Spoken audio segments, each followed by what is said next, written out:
Hello and welcome back. This is the week 14 lecture. So I want to pick up where I left off last week. I sort of forgot to cover a couple of things last week.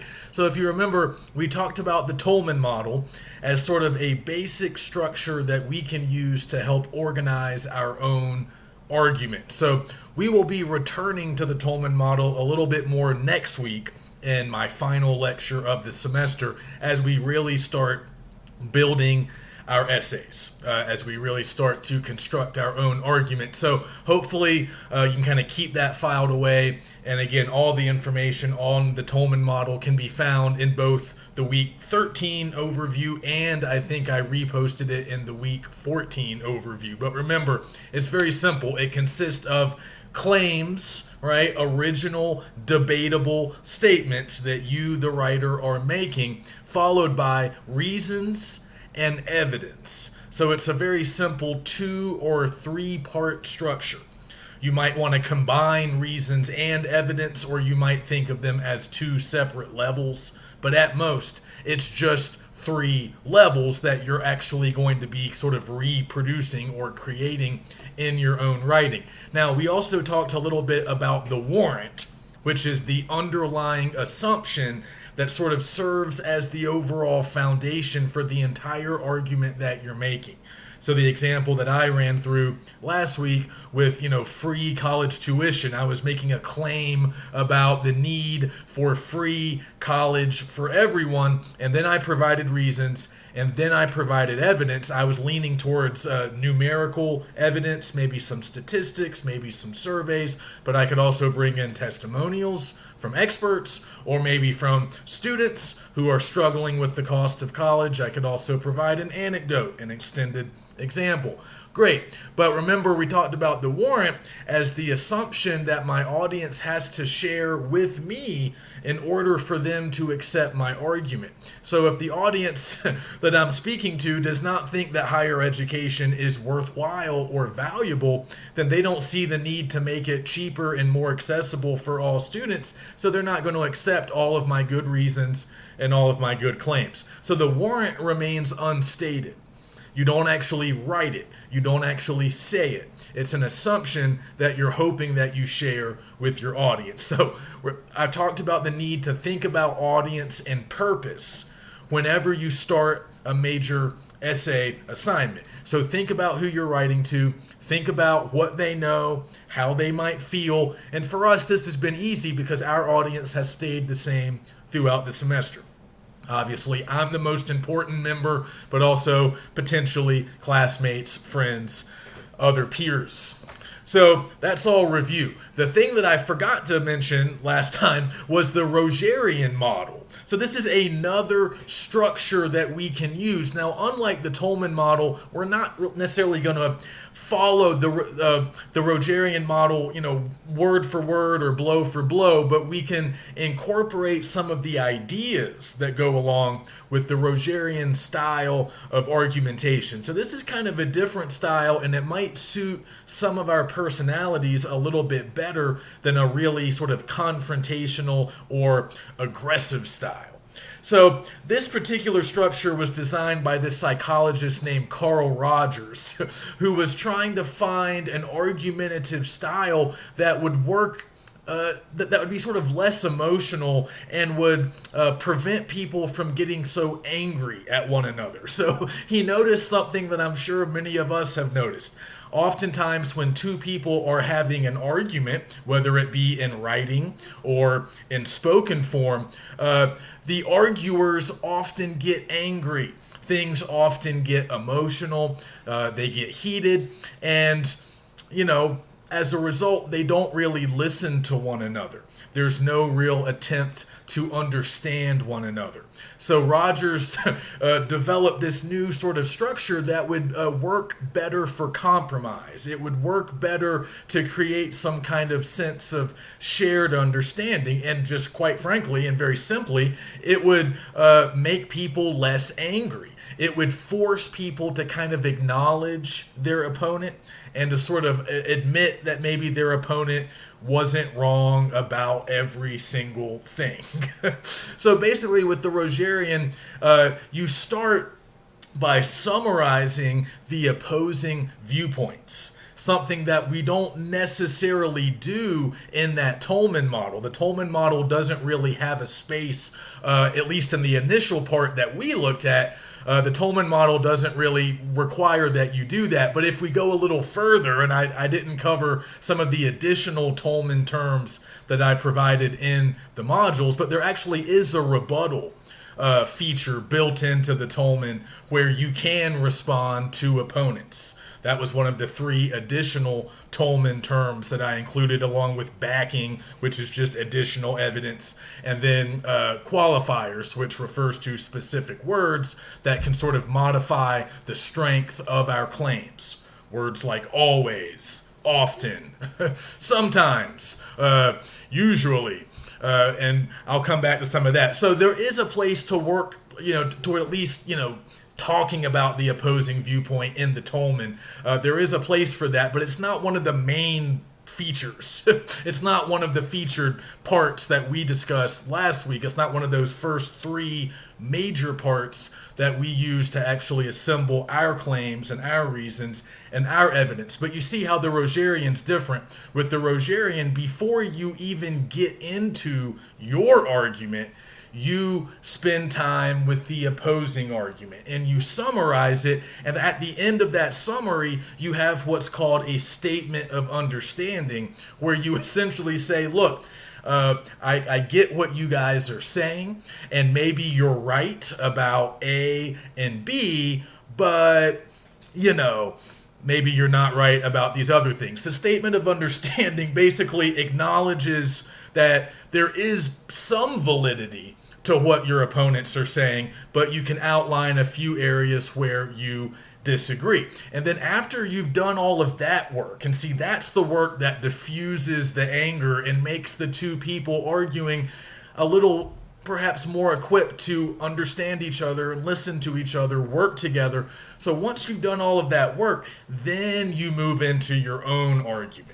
You lay out your own claims, your own reasons, your own evidence. And of course, that's the bulk of the work. You're still focusing primarily on your argument, but you start by working with theirs. And then at the end, after you've laid out your own position, at the end, you really strive for some form of compromise.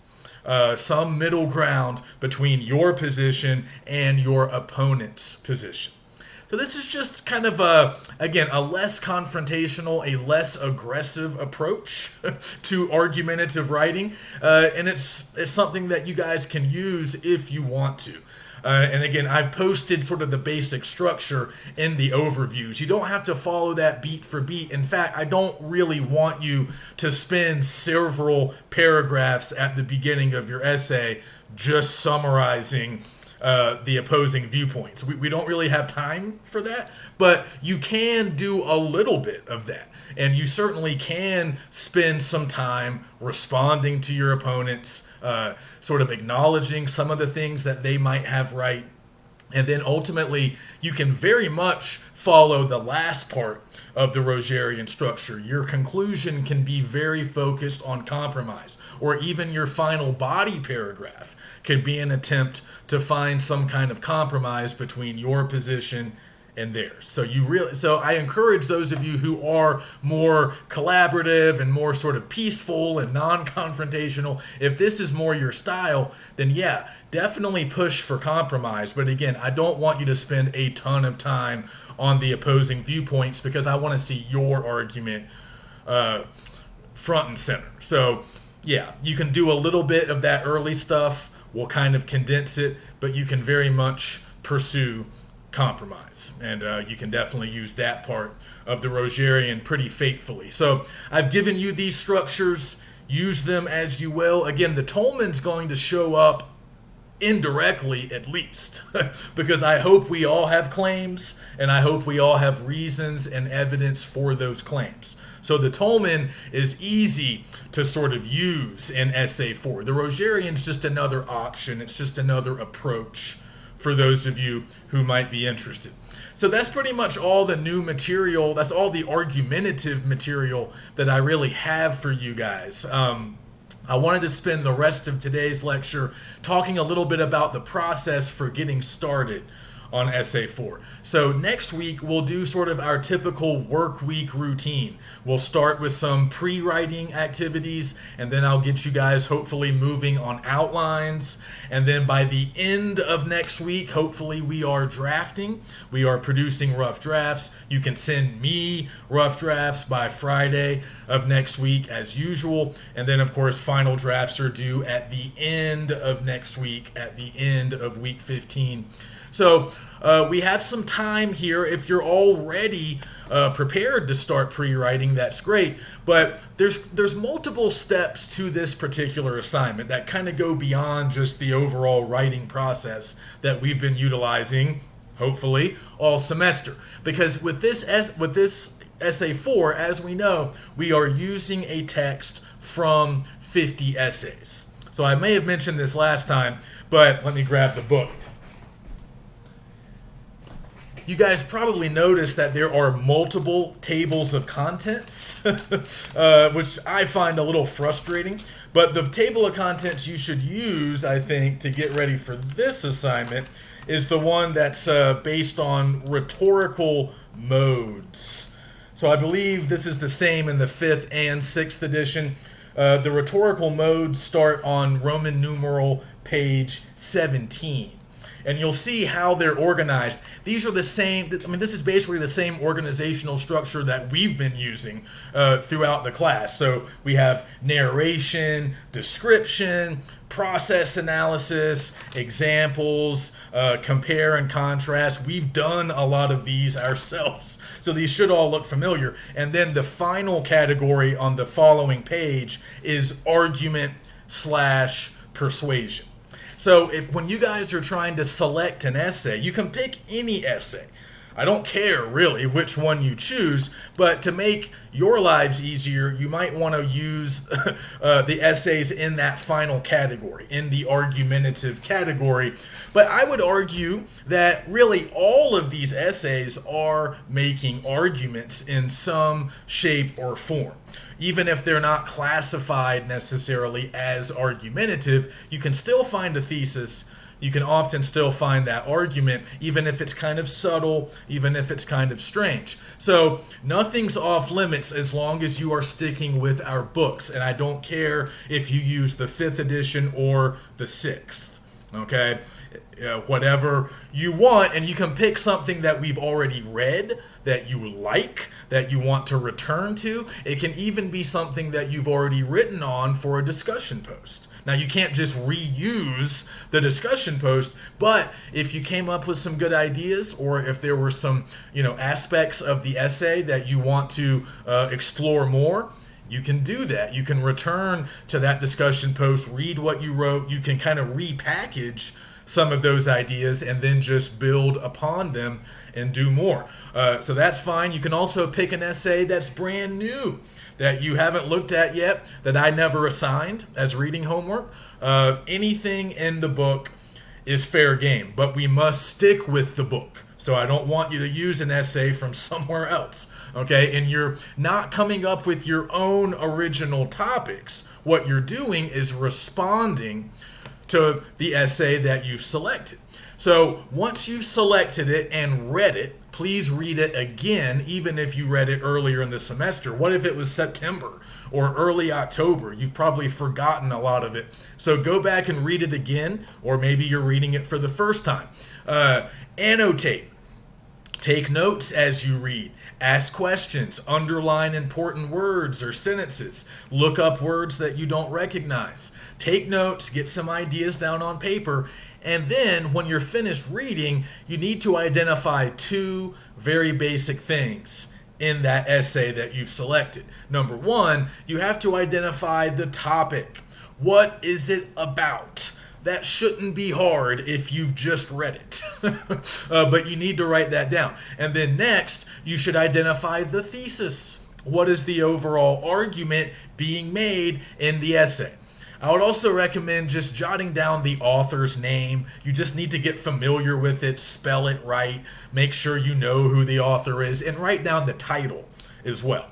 That those might seem like really obvious things, but you're going to need to refer back to the title and the author multiple times throughout your essay. So just make sure you're comfortable with them, make sure you know them. So identify the topic and then identify the thesis. And don't get those two confused. They are two different things. So, for example, one of the recent essays I assigned was the Klinkenberg, Our Vanishing Night. The topic of that essay is pollution. I think particularly light pollution. But that's not the same as his thesis. He's making a very particular argument about pollution. So the topic is the big broad thing that you can see right away. The thesis is the argument that the author is making about that topic. So make sure you keep those two, separate. Make sure you are distinguishing between topic and thesis. And write all of that down. Write the topic, write the thesis down. And then decide how you feel. Decide where you land in this particular debate or on this particular issue. So once you've identified what the author is saying, the argument the author is making, decide if you agree or disagree with that argument. Again, think of all the arguments in the book. They're all they're ongoing debates. Many of them involve sort of current events or long-standing issues that people have been arguing about at least for the last few years, maybe decades, maybe longer. So think of these as ongoing debates, and debates are spectrums. They are long lines, and you have to place yourself somewhere along that line.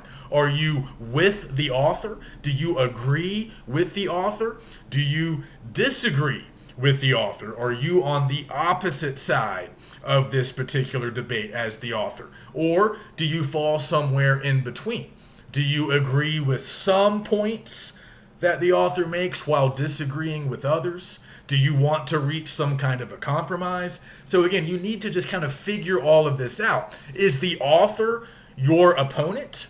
Because again, at some point we're going to have to at least briefly acknowledge our opposing viewpoints. So does the author represent opposing viewpoints? Is the author your opponent, or is the author your ally? Are you with the author and you guys are standing together in opposition to this other side or these other people, this other camp? You got to figure that out.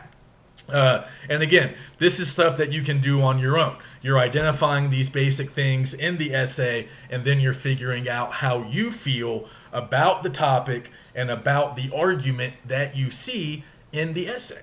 So we are responding and building upon, we are responding to and building upon the essay that we select in our books. So I just want to make that really clear, because if you guys don't sort of follow the right procedure here, it's very easy to get way off track. So once you've identified all that stuff and you've decided where you land in the debate that's sort of going on here in this particular essay, at that point you should be ready to start outlining. And again, we don't really have to start doing this until early next week, but it never hurts to get a little bit ahead. So I've already posted a sample outline that you guys can start looking at and using right now. But I'll talk a little bit more about outlining next week. And like I said, next week is my final lecture. So I'm just going to try to get you guys ready for Essay 4. We'll talk about pre-writing, outlining, and drafting. And hopefully you guys are at least doing some of that by the beginning of next week. So the last thing I'll mention here in this lecture is a few words about research. So I'm actually posting two parts to the week 14 lecture. This is part 1, and it's almost over.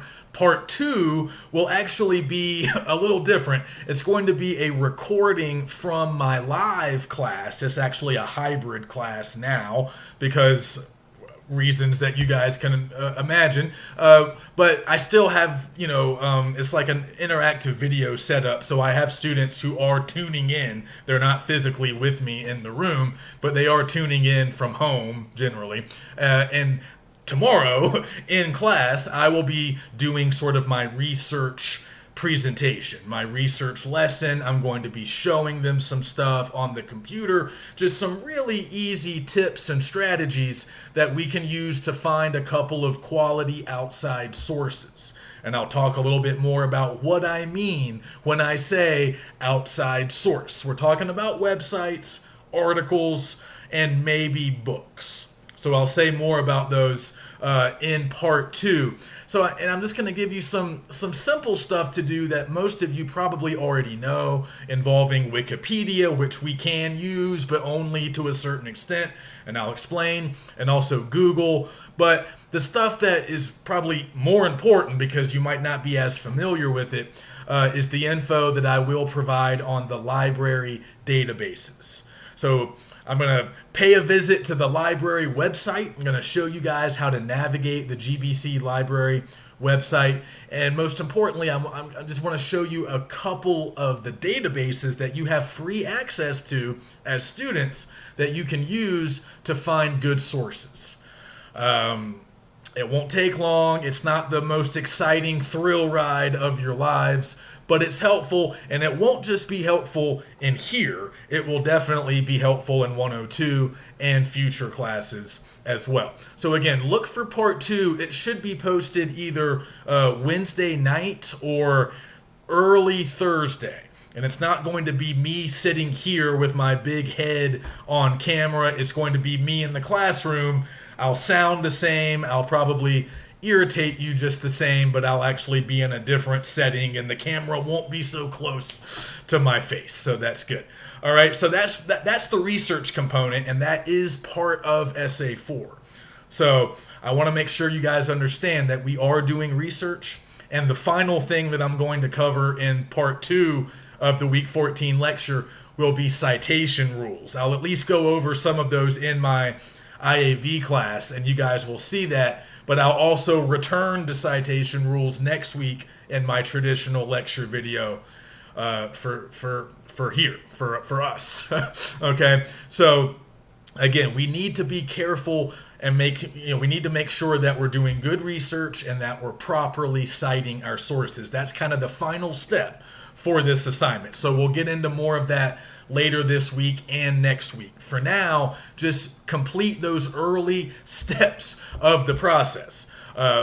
Pick out your essay, read it, annotate it, identify the overall topic that it's about, and then identify the specific argument that it's making. It would also be a good idea to just try to identify some of these concepts that we've been talking about for the last couple of weeks. Look for some supporting claims. Look for artistic appeals. Look for the different types of inartistic appeals that we would normally just call evidence. Things like the numericals, the statistics, the testimonials, the anecdotes. Look for that stuff. Make note of that stuff. When you're annotating, those can be some of the things that you're underlining and sort of pointing to. Hey, here's some pathos. Hey, here's a statistic, or here's an example of a logical appeal. You can mention the ethos part. How credible does the author seem?